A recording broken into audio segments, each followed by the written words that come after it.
अमीन और ड्राई का अफसाना सुनते हैं। उन्वान है जरूरत।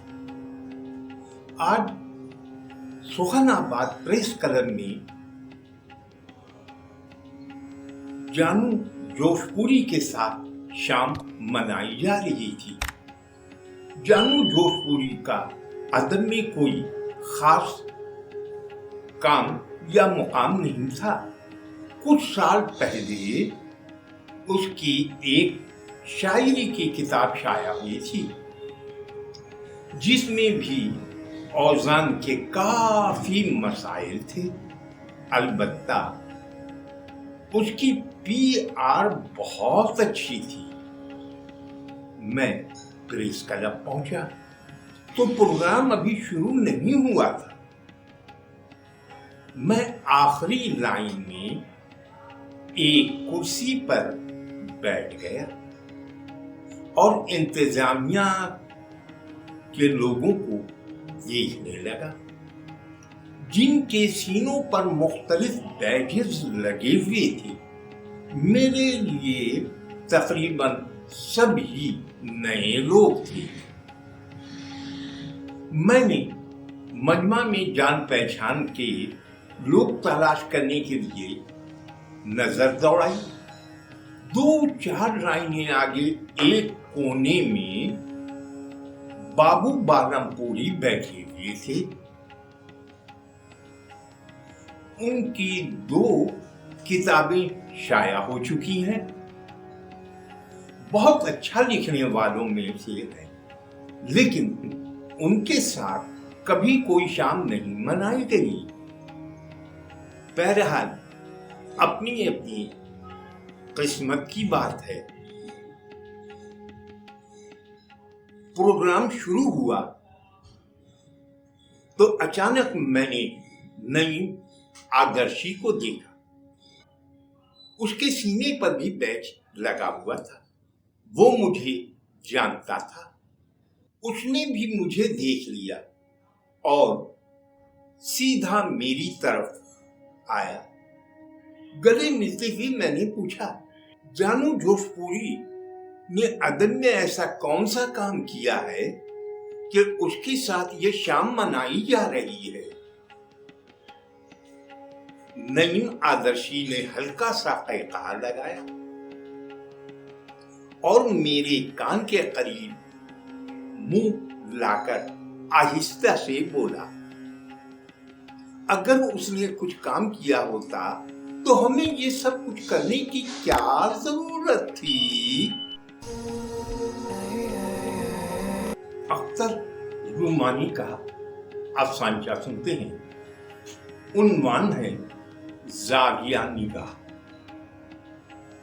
बाप की मौत पर जब मैं बहुत रोया था तो महल्ले के लोगों ने समझाया था, बेटा सब्र करो, एक ना एक दिन सभी को इस दुनिया से जाना है।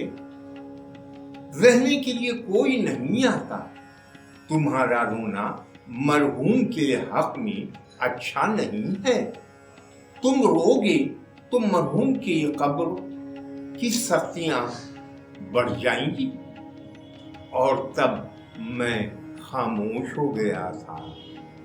और जब 2 बरस बाद मेरी माँ चल बची तो मैं ये सोचकर बिल्कुल नहीं रोया कि मेरे आंसुओं की वजह से मेरी माँ को कब्र का अजाब झेलना पड़ेगा। तब महल्ले की औरतों ने एक दूसरे से कानाफूसी शुरू कर दी। तौबा है, बाप की मौत पर कैसा बिलक बिलक कर रोया था। माँ की मौत का तो इसे कोई गम ही नहीं। वाकई शादी के बाद दीदे का पानी मर जाता है। अफसाने की आबियारी के लिए मैं और मेरे अहबाब पूरी तरह से मसरूफ़ हैं। अपने तईं हर एक अपने हिस्से का काम कर रहा है। आप भी अपने हिस्से का काम करें। सिर्फ आपको इतना करना है कि ये सामने सब्सक्राइब का जो लाल बटन दिखाई दे रहा है, इसे दबाना है और फिर बराबर में जो घंटी का बटन है उस पर भी क्लिक कर दें और साथ में ऑल पर क्लिक करना ना भूलें।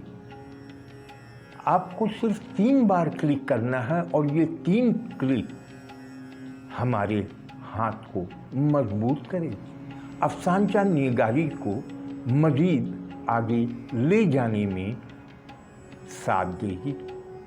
उम्मीद है आप सब्सक्राइब कर चुके होंगे। बहराम अली भुट्टो का अफसानचा सुनते हैं। उन्वान है ईद की खुशी।